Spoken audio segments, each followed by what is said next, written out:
बिल्कुल विकास, और निश्चित रूप से ये तो खैर सवाल है ही सही कि ये कब तक कैसे इंप्लीमेंट होंगे, लेकिन चीन का को लेकर किस तरीके से कोशिश में हो रही है कि चीन को कंटेन किया जा सके, चीन को रोका जा सके। जिस तरीके से चीन अपनी स्ट्रैटेजी को बढ़ा रहा है, चाहे सोलोमन आइलैंड हो या जो दूसरे नए आर्टिफिशियल आइलैंड बनाकर। आप जापान में हैं, जापान की भी इस मामले को लेकर खासी चिंताएं हैं।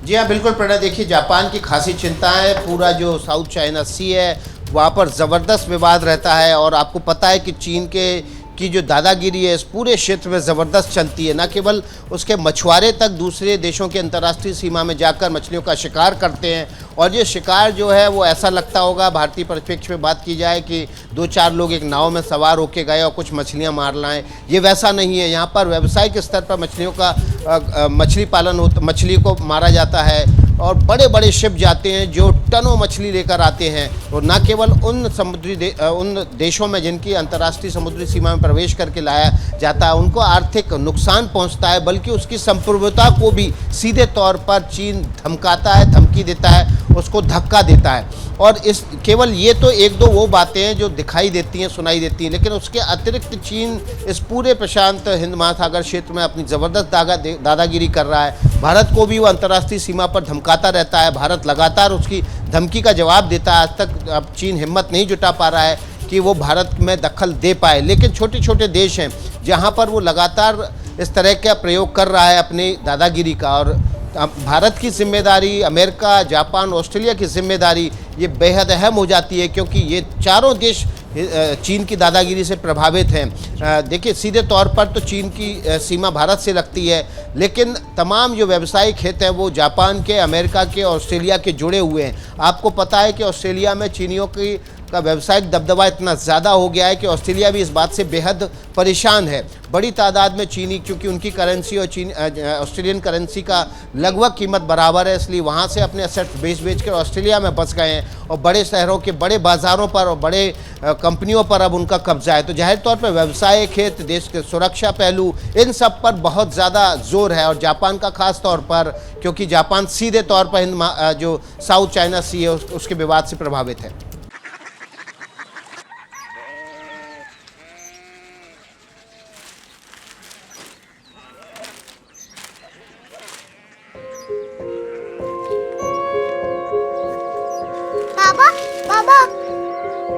कोरिया सिटी जानी ना।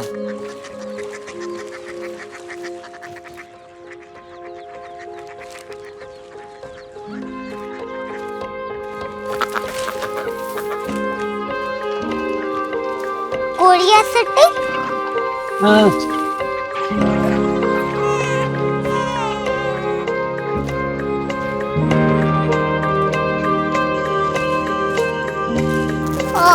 कोरिया सिटी कहाँ पे है? शहर अंग्रेजी लगे हैं।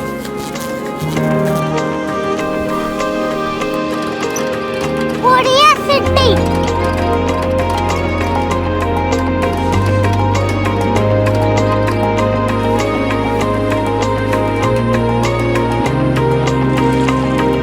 वो बहुत दूर है।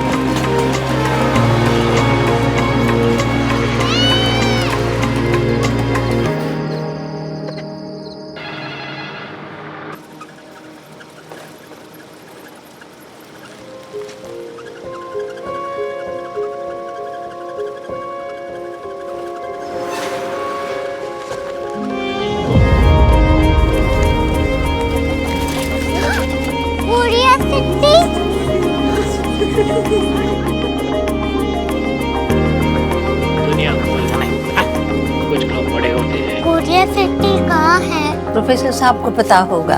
हो, ये छोटा वाला ग्लोब लगता है, और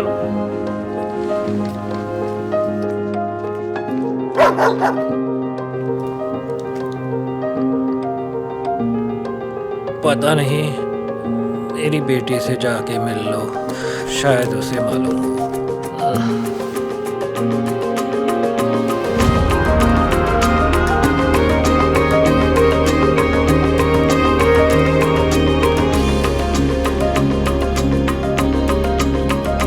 हाय।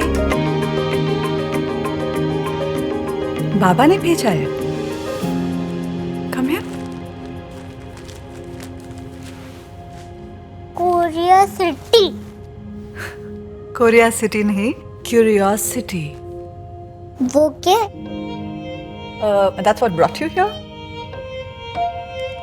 जो तुम्हें यहाँ तक ले आया। क्यूरियोसिटी।